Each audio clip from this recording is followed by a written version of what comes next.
তোর অভিনয় মন না রিলসে ঠিক করে বল। বাবা তুই আবার সুপারস্টার বলেছে একজন সুপারস্টার। অথই কি আর মঞ্চে হবে? সিনেমা প্রান্তিক তো, সোশ্যাল মিডিয়া এন্টারটেইনমেন্ট অনেক বেশি মেইন স্ট্রিম। মানে তখনও যতটা সুন্দর ছিল এখন তত সুন্দর না, সৌন্দর্য বেড়েছে। না না, সৌন্দর্য মানে একই রকম সুন্দর। সৈনিক খুবই খুবই অনেক দিক থেকেই একই রকম আছে। তোমাদের এই এত ভালো কেমিস্ট্রির কারণ কি? বন্ধুত্ব? হ্যাঁ বন্ধুত্ব। ও গানলা আর একটা গান গাও, আমার আর কোথাও যাওয়ার নেই, কিচ্ছু করার নেই।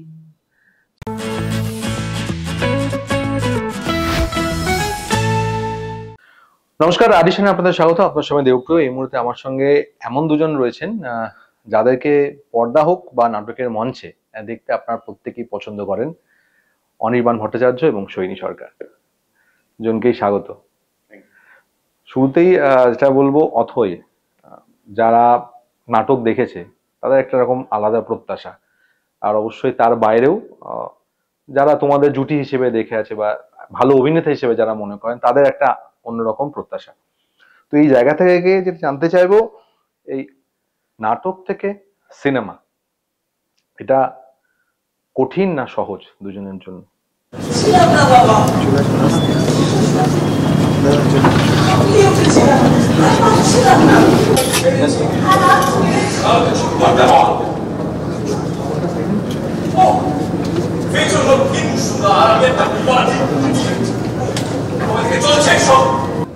একটা খেলা খেলতে ভীষণ ইচ্ছে করছে।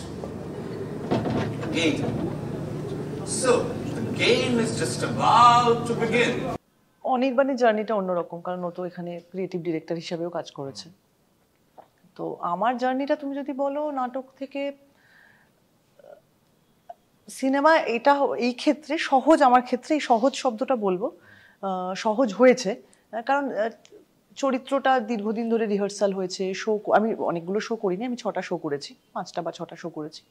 তো সে কিন্তু তারপরেও আর কি আমার মধ্যে চরিত্রটা অনেকটা বেশি তৈরি হয়ে গেছে আর কি, রিহার্সাল করতে করতে, শো করতে করতে। ফলে সিনেমার জন্য যে একটা প্রিপারেশন, সেই প্রিপারেশনটা অনেকদিন আগেই আর কি নেওয়া হয়ে গেছে। তো সেই ক্ষেত্রে মানে সহজ হয়েছে। রাইট। আর অনির্বাণ, কারণ তুমি ওখানে অভিনয় করেছো, এখানে আবার ক্রিয়েটিভ ডিরেক্টর, তো সেই জায়গা থেকে কি না, দুটো দু রকমের মাধ্যম। কিন্তু তোমাকে তো ওই মানে বিভাজনটা করতে হয়েছে ভাবনার সময়। না, সেটা তো অর্ণদা, আমি, অরিত্র, জয় সবাই মিলে বসেই করা, সমবেত বলা যেতে পারে এই ছবিটার মানে পরিচালনার ব্যাপারটা। তবে দুটোকে দুরকম ভাবে দেখা হয়েছে। মানে অর্ণদা যখন নাটক নির্মাণ করেছিলেন তখন অর্ণদার মাথায় পুরো জিনিসটা ছিল, এবং অর্ণদা প্রথম ছবি করছেন এবং আমি সেখানে সৃজনশীল পরিচালক হিসেবে আছি, আমাদের টিম আছে। সেই পদ্ধতিটা দুটোর পরিচালনার পদ্ধতি আলাদা হয়েছে।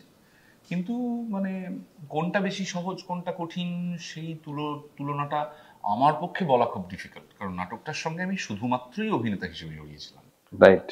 আর এর গোটা প্রসেসটার সাথেই আমি জড়িত। আর সেটা একটা সব নির্মাণের মধ্যেই এক ধরনের একটা সহজ কিছুই নয়, কঠিন দিক আছে। মানে যে ছবি দেখা হচ্ছে সবাই মিলে, যে উচ্চতায়, যে গল্প বলার যে ধরনকে যে উচ্চতায় নিয়ে যাওয়ার চেষ্টা করা হয়, সেটা কতখানি মাথায় ভাবা হচ্ছে আর তার কতখানি এক্সিকিউট করা যাচ্ছে, এই দুটোকে মেলানো পরিশ্রম সাধ্যই কাজ, কঠিন কাজ, সহজ মনে করি না আমি। অথয়ের ক্ষেত্রে আমি সোহিনীর আমি দেখা হয়নি আমার। সোহিনী যখন অথয় করেছে, আমি করোনার আগে পূর্ববর্তী বেশ কিছুদিন আগে যখন মানে তুলনা যখন করেছে, আমি সেই সময়টা আমি দেখেছি অথয়, এবং দুজনকে আমার প্রথমে অন্যরা আমার প্রথম ওটাই আমার দেখা অ্যাকচুয়ালি। তো সেক্ষেত্রে সোহিনীর যেটা নাটক, আমার যেটা বক্তব্য যে সোহিনীর এই যে মঞ্চের প্রতি যে আবার নতুন করে আসা, ফিরে আসা ভালো লাগে, সেটা কি কোথাও অনির্বাণের হাত ধরে, মানে অর্ণ এবং অনির্বাণের হাত ধরে? আমি থিয়েটার বহু বছর ধরেই বিভিন্নভাবে করেছি, কিন্তু হয়তো সেভাবে কি সামনে আসেনি বা মানে সিনেমার আগে অতটা জানা। হ্যাঁ, মানে এই প্রজন্মের মধ্যে অর্ণ মুখোপাধ্যায় একজন খুবই প্রতিভাবান একজন পরিচালক, এবং আমি অর্ণর কাজ দেখেছি এবং আমার সাথে অর্ণর কাজ করার খুবই ইচ্ছে ছিল আমি যখনই ওকে মঞ্চে দেখেছি। এবং অনির্বাণের সাথে আমার কথা হয়েছে, আমাকে সবসময় বলেছে যে অর্ণর সাথে কাজ করলে খুব মজা পাবি, আমি থিয়েটারের ক্ষেত্রে বলছি। তো সেরকম ভাবে 2018 সালে অর্ণ আমাকে একবার ফোন করে তখন আমরা টেলিভিশনের একটা কাজ করছিলাম, ভূমিকন্যা করছিলাম। তো অন্য ফোন করে, তো একটা আমরা মিটিং করি, স্ক্রিপ্ট শোনা হয়। তখন প্রথম মহাভারত দীর্ঘদিন আর কি রিহার্সাল হয়, তারপরে মঞ্চস্থ হয়। ও তুমি মহাভারত দেখে? হাওড়ার দিকে যখন। ও হ্যাঁ হ্যাঁ হ্যাঁ, আমাদের মানে রামগোপাল মঞ্চেই আমাদের তো রিহার্সাল হতো অনেকদিন, বেশ কিছুদিন ধরে ধরে রিহার্সাল হয়েছে। তো সেইভাবে অন্যর সাথে আমার কাজ করার সুযোগ হয়েছে। অথই আমার একদমই কমে, অথই মানে দর্শক হিসেবে দুবার দেখেছি। কিন্তু অথইয়ের যখন তুলনা করতে রাজি হলো না, করোনার পরে মা হয়েছে, তো সবকিছু নিয়ে আর কেউ করতে রাজি হয়নি। তখন আমাকে অর্ণ বললো যে তুমি যদি করো, তাহলে আমি এটা কিভাবে, তুলনা এত আর কি সবাই তুলনাকে এত পছন্দ করেছে ডেসডিমোনা হিসেবে, আমি মানে করার কোনো প্রশ্নই নেই। এরকম একটা কঠিন চরিত্র, রিহার্সালেরও খুব একটা বেশি সুযোগ নেই, কারণ ওরা ততদিনে অলরেডি অনেকগুলোই শো করে ফেলেছে। কিন্তু তারপরে অন্য আমাকে বলে যে না হবে আর কি। তো ওটা আমার কাছে একটা চ্যালেঞ্জের মতো ছিল আর কি, যে না মানে করতে হবে। এটা মনের মধ্যে একটা ভয়ও ছিল, আবার একটু লোভও ছিল চরিত্রটার প্রতি, দুটোই সব মিলিয়ে আর কি করা হয়েছে তখন। তো এইভাবে সুযোগ এসছে আর কি। কিন্তু থিয়েটার আমার করা হয়েছে বহুদিন ধরেই। অনির্বাণ আমাকে ডেফিনেটলি অনেক মোটিভেট বলবো না, অনির্বাণকে দেখে আমি শিখেছি। অনির্বাণের যখনই আমি পারফরমেন্স দেখেছি, আমার মনে হয়েছে যে কিভাবে তৈরি হচ্ছে চরিত্রটা, কিভাবে করছে, মানে এটা তো আমাকেও করতে হবে, এরকম একটা যদি আমারও কাছেও সুযোগ আসে। তো এইটা দেখে আমার, ওদেরকে দেখে, অনির্বাণকে দেখে আমার সবসময় সেটা মনে হয়েছে আর কি, আগ্রহ বেড়েছে আরো। যখন তুমি, আমি সেটাই বলতে চাই, যখন দর্শক যখন দেখাচ্ছ, হ্যাঁ বিশেষ করে তো অনির্বাণ, তোমার কি মানে মনে হতো যে মানে সোহিনীর কোথাও, সিনেমা তো অবশ্যই করছে একসঙ্গে, মানে নাটকের মঞ্চে সোহিনীকে পাওয়া দরকার, মানে তোমার কি সেটা মনে হয় এরকম শক্তিশালী অভিনেত্রী হিসেবে? আমি খুব একটা এরকম ভাবে ভেবে দেখিনি। আমি থিয়েটার করতাম বেশি, সোহিনী সিনেমাতে তখন এসে গেছে। মানে যখন আমাদের খুব ঘন ঘন কথা হতো, হ্যাঁ, আলাপের পরিমাণ বেশি ছিল, তখন আমি থিয়েটার করি আর ও সিনেমা করে, মানে টেলিভিশনেরও পরে আর কি সিনেমা করে। তো তখন মানে আলোচনা হতো যে আচ্ছা থিয়েটারের কি, সিনেমার কি, মানে আদান প্রদান এক ধরনের আর কি। কিন্তু আমি কোনোদিন মনে নেই যে বলেছি যে তোর থিয়েটার করা উচিত, বা ও কোনোদিন বলেছে যে তোর সিনেমা করা উচিত। ব্যাপারটা ঠিক এরকম নয় আর কি। মানে সোহিনীর নিজেরই সিদ্ধান্ত এটা। আমাকে ও থিয়েটার শুরু করার পর আমাকে বলেছে যে আমি এটা করে আমার ভালো হচ্ছে।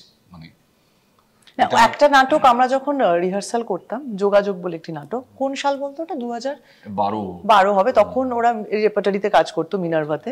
তো তখন হ্যাঁ মানে তখন আর কি আমার দাঁড়ানো, মঞ্চে দাঁড়ানো, ওগুলো একদমই ঠিক ছিল না আর কি। ও পরে সেগুলো, তখন ওরা বোধহয় রিহার্সাল দেখেছিলি না তুই, তো পরে যখন আলাপ হয়েছে, পরে কথা হয়েছে, তখন আমাকে বলেছে যে মানে তুই তো দাঁড়াতেই পারিস না, ঠিক মানে মঞ্চে যে দাঁড়ানো, হ্যাঁ সেইটা আর কি, দাঁড়ানোটা আমার ঠিক নয় আর কি। সেইটা বলছে তো কি হয়েছে, তো সেটা বলেছে আর কি। তো সেটা আমি মানে এটাই সমালোচনাটা আমি নিয়েছি আর কি, যে আমার, এবং যখনই আমার কখনো ওই দাঁড়ানোটা হয়, আমার প্রথমে ওর কথাই মনে হয় যে আমি আবার ওইভাবে দাঁড়ালাম আর কি। তুমি কি ওই সর্বমস্তা দেখেছিলে কি? হ্যাঁ দেবী, আমার ওর সঙ্গে পরিচয় দেবী সর্বমস্তা। আমি প্রথম ওকে দেখেছি লিয়ারে। আচ্ছা, লিয়ারে দেখেছো? আচ্ছা, না আমার, হ্যাঁ তার মানে সর্বমস্তা আবার পরে সত্যি। আচ্ছা, আমার প্রথম সাথে দেবী সর্বমস্তা আর কি, প্রথম যখন ওই মিনারভাতে, মানে ও যখন একজন মানে নতুন একজন, সে ওরকম পুরো মঞ্চ জুড়ে গান গাইছে যাচ্ছে, মানে ওই সময় আরো অনেকজন ছিল। আমি কিন্তু সর্বমস্তা দেখে আমি চিনতেই পারিনি, মানে লিয়ার দেখেছি, আমার লিয়ার দেখে ওকে খুব ভালো লেগেছে, তখন দাঁড়িয়ে ছিল, মানে চরিত্রটার জন্য রেখেছিল, আর সর্বমস্তায় পুরো ক্লিন শেভ। তো আমি বলছি এই ছেলেটা লিয়ারের ছেলেটা, আমি কিছুতেই মানে মেলাতেই পারিনি আর কি। হ্যাঁ, তো না পরবর্তীকালে ও যখন মহাভারত করলো, তখন আমাকে, আমার যখন কথা হলো, তখন বললো যে এটা করে আমার মানে খুবই উপকার হলো। মানে একটা হয় না, মানে এটা ওরই বলা সমীচীন, আমি ওর হয়ে বলে দিচ্ছি। ও খুব ইন্টারেস্টিং একটা কথা আমাকে বলেছিল, সেটা হচ্ছে আমার মনে হচ্ছিল যে অভিনেত্রী হিসেবে আমি আমার ক্যাপাবিলিটি নিয়ে, আমার আইডিয়াসগুলো নিয়ে একটা জায়গাতে স্টাক করে আছি। সো ইটস বেটার যে কোনো একটা অন্য ফরম্যাটে নিজের অভিনয়টাকে যদি একটু সাঁতলানো যায়, তাহলে হয়তো একটা অন্য দিক বা দিগন্ত খুলতে পারে। সেটা তখন আমাকে বলেছিল যে আমার মহাভারত করে, টু সাম এক্সটেন্ট অথই করে, ঘরে বাইরে করে, এই যে একটা রেগুলার থিয়েটার অ্যাক্টিংয়ের মধ্যে ও ঢুকলো, সেটা ওকে অভিনেত্রী হিসেবে মানে ঋদ্ধই করেছে। আচ্ছা, তোমাকে যেটা জিজ্ঞেস করবো, কোট আনকোট সোহিনী সরকারের মত এই বললেন অনির্বাণ। হ্যাঁ, বললেন অনির্বাণ। আচ্ছা, যেটা বলবো যে নাটকটা যেহেতু দেখা, আর আমি এখানে শুরুতে দেখলাম যেহেতু টিজারে বেশ মানে এটা কি খুব সচেতন ভাবেই ওই কথাতে ট্রোলের কথাটা ঢুকি মানে রাখা হয়েছে যে এখন বিশ্বাস অবিশ্বাস ঘৃণাটা তো শেক্সপিয়ারের টেক্সট থেকেই আসছে, আর যেহেতু কন্টেম্পোরারি করা হয়েছে, নাটকটাও কন্টেম্পোরারি, সেক্ষেত্রে সমকালীন ভাষা হিসেবেই ট্রোল কথাটা আসছে। রাইট। তো যে জায়গা থেকে আমি বলতে কিছুদিন আগে আবির আমাদের বলেছে যে এখন পৃথিবীটা হচ্ছে মিম পৃথিবী। ঠিকই বলেছে, তোমরা কি মনে করছো? ঠিকই বলেছে, আমি আবিরদের ইন্টারভিউটা শুনেছি। মানে মিম পৃথিবী আবির একটা কথা বলেছে খুব ইন্টারেস্টিং, সেটা হচ্ছে মিম ভালো, কিন্তু মিম করতে করতে নিজেরাও মিম হয়ে যাচ্ছে না তো, মানে হয় না সেটা আর কি। যা মানে কি হয়, বিভিন্ন রকমের জিনিস চলে আর কি। কখনো একটা সময় আমার প্রথম, যখন আমার ফেসবুক ছিল না, 2011-12 সাল, ঠিক আছে, বা 11-10ও হতে পারে, আমার ঠিক মনে নেই। তো তখন আমি একটা টেলিভিশনের কাজ করছিলাম, অঙ্গবধূ সুন্দরী, তখন সবার ফেসবুক পেজ খোলা হয়ে গেছে। তো আমাকে আর কি বলেছে যে ফেসবুক খুলবি না। এবার আমার হচ্ছে যে সবাই যখন হয় না সিনেমার, ধরো ছোটবেলায় ম্যানে পেয়ার কিয়া রিলিজ হচ্ছে বা টাইটানিক রিলিজ হচ্ছে, তো সেই সিনেমার জামা কাপড় বাজারে বেরোয়, পুজোর সময় সবাই সেগুলো কেনে। তো আমার ছোটবেলা থেকেই ছিল যে ও আচ্ছা ও পড়ছে, আমি ওগুলো কিনবো না, আমি এটা উল্টো কিছু কিনবো আর কি, এমনি নর্মাল জামা কাপড় কিনবো, সব সিনেমার পোস্টার দেওয়া টি শার্ট বা ওগুলো কিছু কিনবো না। তো এরকম একটা ছিল। তো যখন সবাই ফেসবুক করছে, তো আমি বললাম যে না না, আমি ফেসবুক সব করবো না, সব কি হবে করে। তো আস্তে আস্তে আমি সে ফেসবুকেই ঢুকলাম। তারপর আস্তে আস্তে ইনস্টাগ্রাম পেজও আমার অনেকটা পরে, যখন সবার পেজ খোলা হয়ে গেছে, তারপরে আমি কেন খুললাম যে নিজের কিছু তোলা ছবি টবি দেবো। সেখান থেকে আজকে আস্তে আস্তে আমি নিজেরই সারাক্ষণ ছবি দিতে শুরু করলাম। তার মধ্যে একটা ব্যবসায়িক দিকও ঢুকলো এটার মধ্যে। বুঝতে পারছি জিনিসটা ভুল, কিন্তু এটার থেকে বেরোতেও পারছি না। ঠিক আছে, মানে মাঝে মাঝে খুলে একটুখানি দেখে নিই, হ্যাঁ কোনো কাজ নেই, কিন্তু মোবাইলটা খুলে একটু ফেসবুকে কি হলো কি না হলো সেটা দেখে, মানে আমি কিছুদিন আগে তোমার এতে গেছিলাম, নরওয়ে সুইডেন, ওখানে ঘুরতে গেছিলাম। তো নর্দার্ন লাইটস খুব একটা ভালো দেখতে পাইনি। তো কালকে কি একটা হয়েছে, সৌরঝড় বা কিছু হয়েছে, মানে যেখান থেকে নর্দার্ন লাইটস দেখা যায়নি সেখান থেকেও নর্দার্ন লাইটস দেখেছে মানুষ। লাদাখ থেকে নাকি নর্দার্ন লাইটস দেখা গেছে, মানে পুরো গোলাপি আকাশটা হয়ে রয়েছে। সেই দেখে আমার প্রচন্ড হিংসে হলো আর কি। তো এটা আমি একটা প্রকৃতি দেখে হলো, সেরকম অন্যান্য জিনিস দেখেও হচ্ছে বুঝতে পারছি ঠিক হচ্ছে না, আবার বেরোচ্ছি, তো এরকম বিভিন্ন জিনিস হচ্ছে, বুঝতে পারলে তো। কিন্তু ফাইনালি বুঝতে পারছি যে এটার মধ্যে খুব বেশিক্ষণ থাকাটা মানে কাজের হবে না, মানে আয়ু আরো কমে যাবে আস্তে আস্তে। যেটা আমি জানি না, আমি দেখলাম তুমি বলেওছো, এটা আমারও বক্তব্য, যে আমি জানি না অনেকে হয়তো অফেন্ডেড হবে, অনেক অভিনেতা অভিনেত্রী বা ডিরেক্টর যাই বলি না কেন, যতটা সারা আমরা সোশ্যাল মিডিয়ায় যে কোনো ছবি বা ঘিরে পাই বা তার পার্সোনাল নিয়ে পাই, কিন্তু তার যখন সিনেমায় রিলিজ করে, সিনেমা হলে তার প্রতিফলন নেই। সেটা কেন, কি মনে হয়? সিনেমা প্রান্তিক, তো সোশ্যাল মিডিয়া এন্টারটেনমেন্ট অনেক বেশি মেইন স্ট্রিম। মানে ওই ধারণাটা থেকে কিন্তু বেরিয়ে আসতে হবে যে সোশ্যাল মিডিয়া ফলোয়ার দিয়ে সিনেমাতে সুযোগ, as if cinema is a bigger form of entertainment. ও আদিকালের ধারণা, ওরকম মনে হয় যে সিনেমা বড় পর্দা, শোবিজ, বম্বে, অমিতাভ বচ্চন, শাহরুখ খান, উত্তম কুমার, বুম্বাদা। সিনেমা হ্যাজ বিকাম মানে প্রান্তিক শিল্প।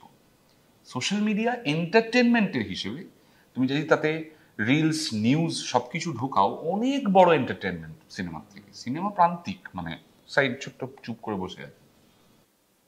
সৈনির ক্ষেত্রে যতই ওর ফলোয়ারও প্রচুর, কিন্তু অবভিয়াসলি সৈনিকে বিচার করার ক্ষেত্রে কখনো এইভাবে ভাবা হয়নি, মানে তোমার দুজনের ক্ষেত্রে যে ভালো অভিনেতা, শক্তিশালী অভিনেতা। তো এটা কতটা আরো এগিয়ে যেতে সাহায্য করে বা ভাবনা চিন্তা করতে আরো ক্রাফটিং, না ফলোয়ার্স এর কথা বলছি না আমি, শক্তিশালী মানে অভিনয়, মানে আমি বলছি তোমার ক্ষেত্রে ফলোয়ার্স আছে, মানে যেটা হয় অনেকের ক্ষেত্রে বলা যায় ফলোয়ার্স আছে কিন্তু তার সাকসেস কোথায়, বা অভিনয়ের দিকে মন নেই, মন আছে রিলের দিকে বেশি নজর, যেটা বলা হয়ে থাকে আর কি।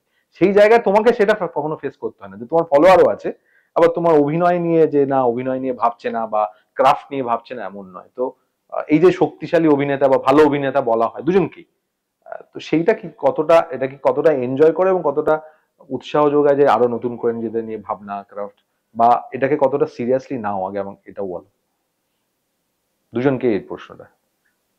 তোর অভিনয় মন না রিলসে, ঠিক করে বল। ওর তো অভিনয় মন, যাই বলো, অভিনয়টা নিয়েই বলো যে ভালো অভিনেতা। শুনতে তো ভালো লাগে, মানে কিন্তু এবার সেটা কি, আমি শুনতে ভালো লাগে, আমি বলছি সেটা কতটা পুরোটাই কি সিরিয়াসলি নাও, মানে সবাই যখন এসে বলছে না ঋদ্ধ হও প্লাস না ভাবো না কিছু ফিল্টারও করো, কে প্রশংসা করছে কিভাবে করছে তার মধ্যে কতটা, সেটাও খানিকটা মনে হয়। ধরো কোনো কাজ দেখে আমি নিজে জানি আমার কাজটা ভালো হয়নি, বা সেখানে তুমি এসে বলে দারুণ হয়েছে, তখন আমি সেটাকে আর নিলাম না। এবার আমার নিজেরও মনে হলো যে আমি খুব ভালো, মানে ভালো করেছি আর কি, মনটা আর কি কাজ করেছে, শরীরটা কাজ করেছে, সবটা মিলিয়ে, তখন আবার সেটা নিলাম, এরকম আর কি হয়।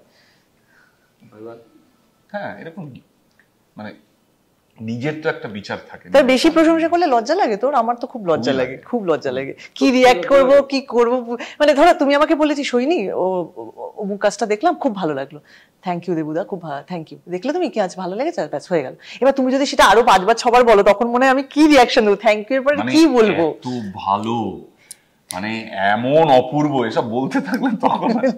আর সম্প্রতি একটা ইন্টারভিউতে জানো তো, বেশ কয়েকটা ইন্টারভিউতে বলা হচ্ছে যে আপনারা সবাই চেনেন তারকা, হ্যাঁ 2-3 জন তো সুপারস্টারও বলে দিলেন। তখন আমি ভাবতে থাকি যে ইয়ে কব হুয়া, এটা কোথাতে কি মেজারমেন্টে আমাদেরকে তারকা সুপারস্টার বলা হচ্ছে?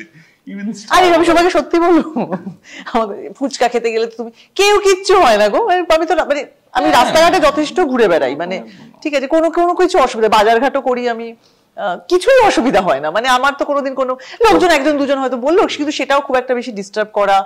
আর দেখো সবাই পাবলিক, 1-2 জন ডিস্টার্ব পাবলিক থাকে যে তোমাকে কিছু একটা বিরক্ত করবে। আর একবার এরকম হয়েছে, ধরো একটা ছবি তুলবে, সে ফোনটা খুলতেই পারছে না, আমাকেও ফোনটা দিচ্ছে না যে ছবিটা আমি খুলে দেবো, সে তিনি নাম্বারটাই মনে করতে পারছে না যে কিভাবে লক করে রেখেছে, আর আমাকে দাঁড় করিয়ে রেখেছে।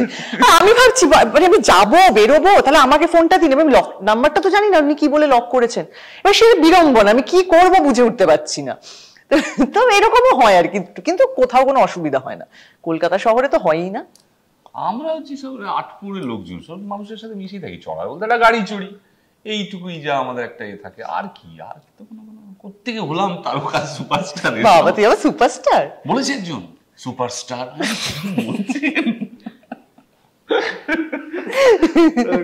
পরিমাণ যে তুমি ধরো মন্দার করেছো, তারপর এখন অথৈ। মন্দার তো আমি পরিচালক। হ্যাঁ না আমি বলছি যে এই যে যুক্ত আমি, হ্যাঁ যুক্ত। তো ও কিন্তু একটা প্রশ্ন করছে না, ও কিন্তু দুটো প্রশ্ন একসাথে করছে। না শেক্সপিয়ারের প্রতি এই মানে ভালো লাগা, এবং তুমি আমার নিজে বলেছিলে যে তুমি হ্যামলেট করতেছো, এটা তোমার খুব ইচ্ছে। ইচ্ছেটা কেমন যেন মরে গেছে। হ্যামলেট কি ডিরেক্ট করতে চাস? হ্যাঁ ওটা না বোধহয় অভিনয় করতে চাই। হ্যামলেট মানে করার বয়স তো না, হ্যামলেট না ও দেরি, এবার লিয়ারের দিকে যেতে হবে।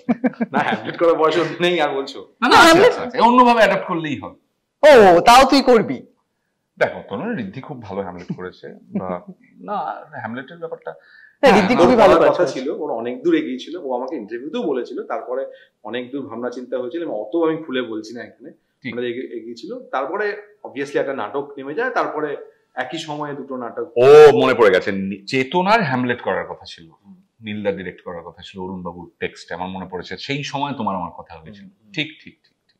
এবং তুমি নিজেও বলেছো তুমি হ্যামলেট করতে চাও। খুবই, হ্যাঁ খুবই, কে না চায়, কিন্তু আর করবে না এখন তো পরিকল্পনা নেই, রাইট। আর অথৈ ক্ষেত্রে অথৈ আমি নাটকে আমি দেখেছি যে মানে গোগো আর কি, সে নাচছে, সে গাইছে, তো এইখানে কিরকম ভাবে পাবো গোগোকে আর কি? করবে যা যা করেছে, সব করেছে। আচ্ছা, সিনেমার মতো করে করবে, অন্য রকম লাগবে একটু, কিন্তু নাটকের গোগো আর সিনেমার গোগো একই মানুষ। রাইট।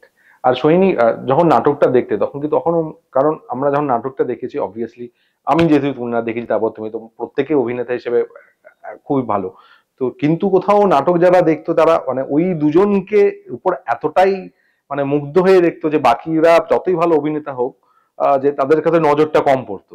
তো এক্ষেত্রে কি কখনো তোমার মনে কাজ করেছে মানে নাটকের সময় বা সিনেমার ক্ষেত্রে আমি জানি না কতটা রোল কিছু? আমার আবার অথৈ নাটক দেখার সময় আমার আবার ওরকম, ওরা 3 জন খুবই ভালো, দারুণ আর কি, কিন্তু তার সাথে সাথে যে চরিত্রগুলো মিলি, মুকুল, হ্যাঁ সুমিতের যে সুমিতের চরিত্রটার নাম হচ্ছে রাধু, আমার কিন্তু, আমি তো তখন তো নটধার সাথে জড়িত নই, আমি কাউকে চিনতাম না, মানে পার্সোনালি কাউকে চিনতাম না, কিন্তু ওদের 3 জনকে দেখার সাথে সাথে আমার কিন্তু প্রত্যেকটা চরিত্র মনে আছে আর কি, আমার দারুণ লেগেছিল। মানে সেটা মানে এখানে কি ওর চরিত্রে কিছু কিছু কি মানে শেডস বা কিছু কি এসছে? হ্যাঁ দিয়ামনার চরিত্রে এসছে, এটা আমার মনে হচ্ছে যে আসার সম্ভাবনা আছে, সেই জন্য ওটাই জিজ্ঞেস করলাম। ওর চরিত্রে এসছে কিঞ্চিত অন্যরকম হলেও এসছে, ছোট ছোট ট্রেটস, সেগুলো অর্ণদারই আনা, চিত্রনাট্যে ছোট ছোট, মানে সেটা বলার এখন গোটা সিনেমা তো খেটে বানানো হলো কেন? ইন্টারভিউতে বসে সিনেমায় না এটার পরে এটা হয়, তারপরে। আচ্ছা দুজনকে একটা প্রশ্ন অবশ্যই করবো, আরো তো আছে, যেটা সবাই জানতে চায়, আমিও জানতে চাই, আমি আগে প্রশ্ন করেছিলাম, অ্যাকচুয়ালি অর্ণকেও করেছিলাম আমাদের, অথই কি আর মঞ্চে হবে? ঠিক করা হয়নি, সিদ্ধান্ত নেওয়া হয়নি। প্রথমত এই সিদ্ধান্তটা অর্ণদা এবং নটধার, মানে আমি যতদূর জানি আমাদের কাছে এখনো কোনো শো ডেট রিকোয়ারমেন্ট আসেনি। রিকোয়ারমেন্ট আসেনি, রিকোয়ারমেন্ট নাওনি? না, আসেনি এখন। তবে মানে আমার মনে হয় আর কি সেটা একদমই নটধা এবং অর্ণর কল, কিন্তু মানে 49টা শো হয়েছে, 50 শো করে আর কি শেষ করলে ভালো হতো। এবং লাস্ট শোটা হিউজলি রবীন্দ্র সদন। অর্ণদার আবার এটা নেই, হ্যাঁ অর্ণদার আবার এসব 50 ওই 50 75 আগে ওর তো মনে হয়, ওর মাথায়ও থাকে না যে কত শো হয়েছে, কটা শো হয়েছে। তোমাদের কি ইচ্ছে অর্ণর, তোমাদের কি ইচ্ছে? মঞ্চ দেখি না, ছবিটা তৈরি করা হয়েছে, ছবিটা বেরোক, দেখি না মানুষ কিভাবে নেন, একটু অভিজ্ঞতা হোক, মানে একটা এরকম সাকসেসফুল প্রোডাকশন, সেটার একটা সিনেম্যাটিক অ্যাডাপ্টেশন হচ্ছে, দর্শকের কাছে যাবে, দর্শক দেখবেন, দেখা যাক না কি হয়। আর শেক্সপিয়ারের প্রতি কি তোমার আলাদা ভালো লাগে? মানে অনেক সবারই থাকে, অনেকে থাকে, আমি যে জন্য ওই প্রশ্নটা তখন করছিলাম। ভালো লাগা জানি না, তবে ছাত্রাবস্থা থেকেই মাস্টার মশাইরা পড়ানো শুরু করেছেন, ম্যাকবেথ পড়ানো শুরু করেছেন, আর বাইরে থেকে এসে আমি আমার নিজের এম এর মাস্টার ডিগ্রি পরীক্ষাতে ম্যাকবেথের সলিলজি করেছিলাম, টুমরো। ভালো লাগা মানে একটা, হ্যাঁ মানে এই যে বলা হয় যে পৃথিবী বিখ্যাত কালজয়ী নাটক, টাইমলেস প্লেজ, এগুলো যে সত্যি কথা সেটা বুঝেছি আর কি, যে এই যে বারবার ফিরে যাওয়া, এই যে বারবার এগুলোকে রিলেটেবল মনে হওয়া, রেলেভেন্ট মনে হওয়া, সেটা তো সত্যি একটা অমোঘ টান আছে তো বটেই। রাইট। আর সৈনিক আমার কাজ করতে করতে যতটুকু শেখা পড়া ওদের হাত ধরেই আর কি, আমি আলাদা করে টেক্সট পড়িনি, কারণ আমার নাটক নিয়ে আমি পড়াশোনা করিনি, আর এমনি আলাদা করে আমার শেক্সপিয়ার পড়া হয়নি, তো আমার কাজ করতে করতেই পড়া। তো সেক্ষেত্রে আমার মনে হয় যে সব ক্ষেত্রেই তো এত মানে 420 বছর আগের না লেখা, ওথেলো লেখা 420, তো এখনো তো সেটা নেই, আমাদের সেই মনটাই আছে মানুষের মধ্যে। 420 বছরে কিছু পরিবর্তন তো খুব একটা কিছু হয়নি। অ্যাক্টরস প্লেরাইট যা সব লিখে গেছেন, সলিলকি, মনোলগস, মানে আমরা কলেজ জীবনেও প্র্যাকটিস করতাম সেগুলো, ভবিষ্যতেও প্র্যাকটিস করেছি, নাটকে করেছি, এখন সিনেমাতে করছি, মানে অভিনেতার জন্য একেবারে মানে ধরো আমি যদি কোথাও ভেবে লেডি ম্যাকবেথ করেছি, আমি ডেসডিমোনা করেছি, তো সেটা একটা মানে প্রোফাইলটা বলার মতো আর কি, যে কোথাও মানে পৃথিবীতে ধরো কোথাও গেলাম, কখনো আলোচনা হচ্ছে, তিনি কেউ আমার কাজ দেখেনি, তো বলে তুমি কি কি চরিত্র করেছো, তখন আমি বলতে পারবো যেরকম দুটো চরিত্র করেছি। এটা কিন্তু একদম পারফেক্ট কথা।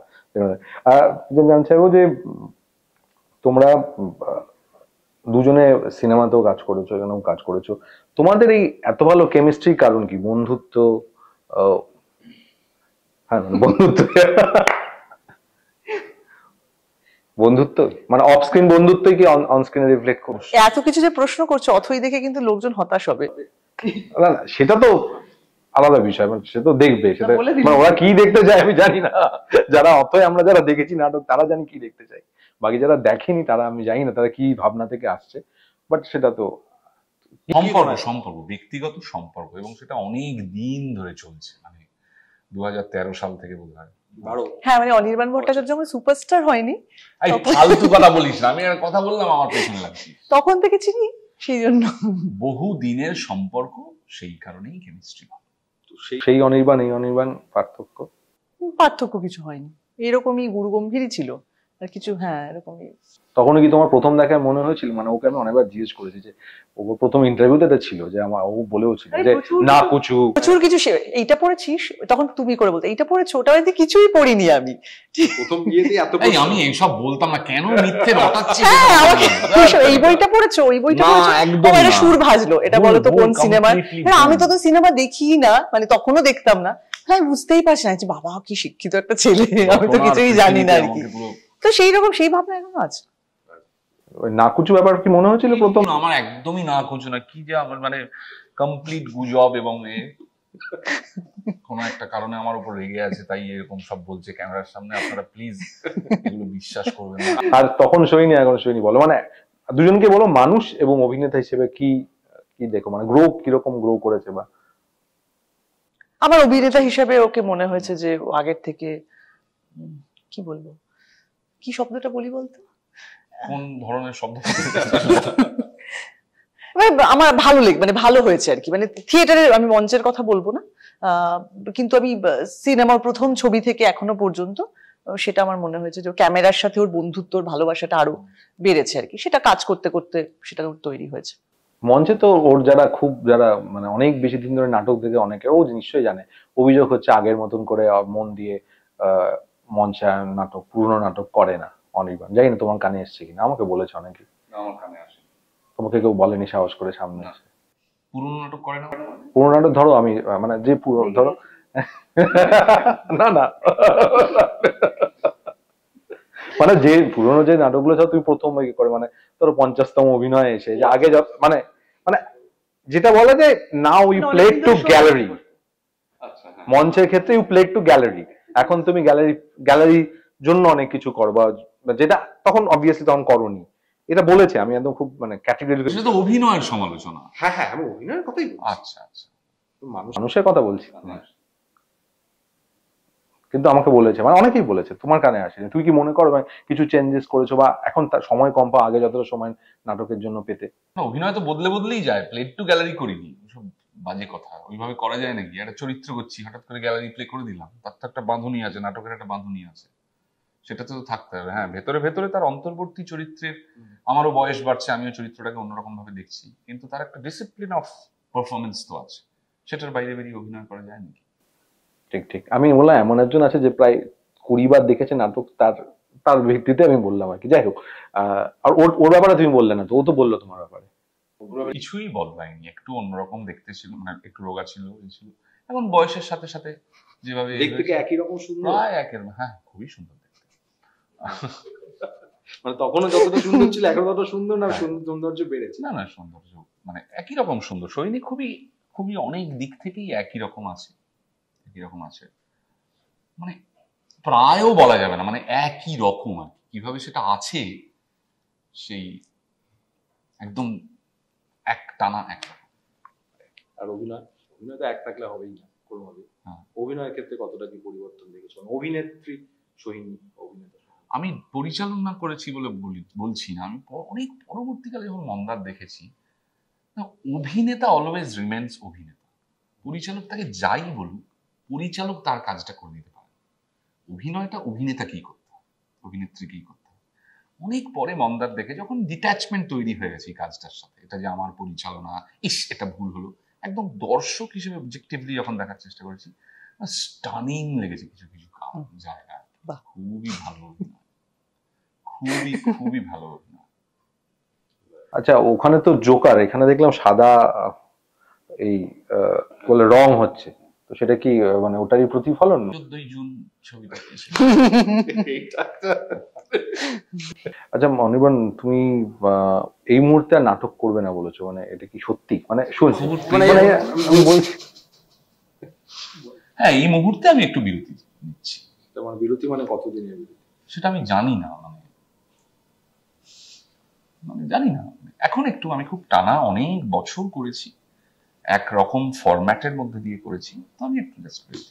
তোমার পুরোনো নাটকগুলো এখন করবে না? হ্যাঁ, না মানে এই মুহূর্তে তো করছি না। ঠিক আছে। আচ্ছা, অ্যাজ এ ডিরেক্টর আর অ্যাক্টর তুমি ওকে কিভাবে করবে? আমার ডিরেক্টর হিসেবে মানে খুবই পছন্দ, মানে মানুষ সবসময় সেটা আমি ওকে বলি, একটু রেগে যাবে অ্যাক্টর হিসেবে আমি যদি ওকে একটু পিছিয়ে রাখি আর ডিরেক্টর হিসেবে এগিয়ে দিই। আমি ডিরেক্টর হিসেবে বেশি এগিয়ে রাখি। কেন? মানে কি মনে হয়েছে যে সে মানে কাজ, মানে কি বলবো, সেটা অনেকটা লম্বা আর কি একটা উত্তর, কিন্তু সেটা দেওয়ার মতো সময় নেই, কিন্তু ওই আর কি ছোট ছোট জিনিসগুলো ধরিয়ে দিতে পারে, খুব ভালো ট্রেনার, বলতে পারে আর কি কি এক্স্যাক্টলি কি চাই, সেই মনটা আর কি তৈরি করে দিতে পারে অ্যাক্টরের। খুঁটিনাটি সব দিকে খুব নজর, কোথায় মানে সেটা আর্ট থেকে শুরু করে পরবর্তীকালে পোস্ট প্রোডাকশন আমি বাদই দিলাম, মানে আমি ফ্লোরের কথা বলছি আর কি। তো সেটা পোশাক আশাক, রং, তার রং, আলো, সব ব্যাপারে খুব খুঁটিনাটি নজর, মানে খুব একদমই ক্যাজুয়াল নয় যে হয়ে যাবে আচ্ছা ঠিক আছে আর কি ব্যাপার, এরকম ব্যাপারটা নয়। অনেকদিন ধরে তোমার প্রিপারেশন নেয়, অ্যাক্টরদেরও ও নিজে এতটা সিরিয়াস থাকে, ফলে অ্যাক্টররাও ওকে দেখে, যদি কেউ ক্যাজুয়ালও থাকে ওকে দেখে আর কি তার মানে ভয় হবে যে না বাবা এই ক্যাজুয়ালিটি নিয়ে আমি ফ্লোরে যাব না, তো সেইটা একটা ভয় তৈরি হবে যে আমাকেও প্রিপেয়ার থাকতে হবে। সেটা খুব ইম্পর্টেন্ট। অনেকদিন ধরে স্ক্রিপ্ট লিখে, স্ক্রিপ্ট খুঁটিনাটি সব বিষয়, সেই প্রসেসটাও খুব ইন্টারেস্টিং, তো খুবই ভালো। না এক্ষেত্রে এবার এখন কেন তোমার মনে হলো এই সময় দাঁড়িয়ে করা দরকার? এই সময় অবভিয়াসলি অর্ণব ভেবেছে, কিন্তু তুমি তো ক্রিয়েটিভ মানে কল অফ টাইমটা তো 2015 যখন অর্ণদা যখন প্রথম নাটকের টেক্সটটা লেখেন, এটার সূত্রর সময়টা তখনটাই। ছবিটা মানে ছবিটা যে খুব এই সময়ে এই ছবিটা করতে হবে ব্যাপারটা তা নয়। এক্সারসাইজটা মোর অফ লাইক যে অথই ছবি করা যায়, কিন্তু অথই সামহাউ রেলেভেন্ট থেকে যাচ্ছে। তোমার মনে হয় নাটকের যেমন আসবে, যারা দেখেনি তারাও আসবে একই সঙ্গে। এত বছর ধরে যারা নাটকটা দেখেছেন, ভালোবেসেছেন, তাদেরকে দেখানো তো উদ্দেশ্যই, আবার একটা লার্জার অডিয়েন্সের কাছে পৌঁছানো উদ্দেশ্য। সেটার জন্যই তো একেবারে শেষেই চলে এসেছি। তুমি তো আর বাকিগুলো নিয়ে বলবে না, সব 14ই জুন জুনে যেতে, খুব ইন্টারেস্টিং। তো 14ই জুনের ইন্টারেস্টিং পার্টের আগে গানটা আমি চাইবো। যে কোনো, আমি যাই নাটকের গান আমি বলছি না, যে কোনো গান বা এখানে ইউজ করেছো। আমি গোগোর ভাবনা থেকে ভাবছি। আসলে সত্যি কথা বলতে কি, মানে যারা ওটা দেখেছে তাদের মনে এমন ভাবে গেঁথে আছে শুরু থেকে শেষ অবধি নাটকটা, তো সেটা চলতে থাকে আর কি। বল। আচ্ছা, বৃষ্টি সৃষ্টিও হচ্ছে কয়েকদিন, অন্য একটা গান ভাই। ও গানওয়ালা আর একটা গান গাও, আমার আর কোথাও যাওয়ার নেই, কিচ্ছু করার নেই, ছেলেবেলার সেই বেহালা বাজানো লোকটা চলে গেছে বেহালা নিয়ে, চলে গেছে গান শুনিয়ে। এই ফাটকাবাজির দেশে, এই ফাটকাবাজির দেশে স্বপ্নের পাখিগুলো বেঁচে নেই। গানওয়ালা আর একটা গান গাও, আমার আর কোথাও যাওয়ার নেই, কিচ্ছু করার নেই। অসাধারণ। একটা সময় মনে হয় না এত ট্যালেন্টেড কিভাবে সবকিছু। ট্যালেন্ট সবই পারে। সবই পারে। আরে না না, বলছে, বলতে দিচ্ছ, অন্য সময় বলবো, এখন বলছে দেখছো কিরকম করছে। লজ্জা লাগছে। লজ্জা পাচ্ছ? না অবশ্যই। একটাই লাস্ট প্রশ্ন করবো, আমি জানি না তুমি দেখেছো কিনা, ওকে করবো, এটাও বলবে না। এটা কি অনির্বাণের নতুন লুক ছবির জন্য, যেটা আটকা আছে নতুন ছবি? আমি কি করি, কাজ, অভিনয়, ডেফিনেটলি কাজ সংক্রান্তই কিছু নতুন কিছু আসবে যেটা এখনো। হ্যাঁ, এখন ঠিক। লাস্ট এটা অথই, যদি বলি অথই থেকে কি পাবে দর্শক দুজনকে, তোমার প্রথম বা কি প্রত্যাশা থাকা উচিত? অবশ্যই ভালো সিনেমা, সেগুলো তো থাকেই নর্মাল সবজি থেকে। তার অথইতে সব আছে, নাচ, গান, অ্যাকশন, প্রেম, ভালোবাসা, বিশ্বাস, অবিশ্বাস, সবকিছু নিয়ে একদম জমজমাট ছবি। একটা ইংরেজি ছবি ছিল না, নাম ছিল ডিপ ইম্প্যাক্ট। আমার ধারণা সব ঠিকঠাক হলে হয়তো সেইটা আমরা দিতে পারবো। অভিঘাত। অনেক অনেক ধন্যবাদ এবং অনেক অনেক শুভেচ্ছা। এবং অথয় যারা দেখেছেন বা যারা দেখেননি প্রত্যেকেই যাবেন আশা করবো, এবং আমি তো যাচ্ছি, আমি অথয় দেখবো। আমি নাটকও দেখেছি, আমি যাবো 14ই জুন গিয়ে শুরুতে দেখে, প্রথমে তার আগে যদি হয়, যদি 13ই জুন দেখা, 13ই জুন দেখে আগে তোমাদের জানাবো। হ্যাঁ, ঠিক আছে। অনেক অনেক ধন্যবাদ।